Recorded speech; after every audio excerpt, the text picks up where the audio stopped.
Supreme court में मंशियात के जवाबदारनि की सज़ा बाबत केस की ॿुधणी थी है। अदालत जो चवणो त सेनेट की एक कमेटी मंशियात के जवाबदारनि बाबत कानून साज़ी करे रही है। सेनेट की कमेटी में थियण वारी अग भराई बाबत आगाह कयो वञे। जस्टिस सजाद अली शाह जो चवणो त भंग हीरोइन का घट ख़तरनाक नशो है। भंग घणनि बीमारियुनि जो इलाज भी है। जस्टिस मज़ाहिर अली अकबर नकवी जो चवणो त मुख़्तलिफ़ मुल्कनि में भंग के दवा के तौर ते इस्तेमाल कियो वेंदो आहे। हाणे त हुकूमत भी भंग ते पॉलिसी ठाहे चुकी है।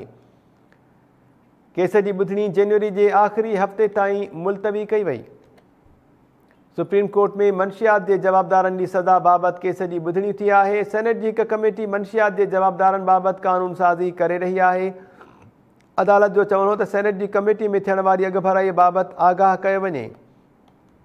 जस्टिस सजाद अली शाह जो चवणो त भंग हीरोइन का घट ख़तरनाक नशो है। भंग घणनि बीमारियुनि जो इलाज है।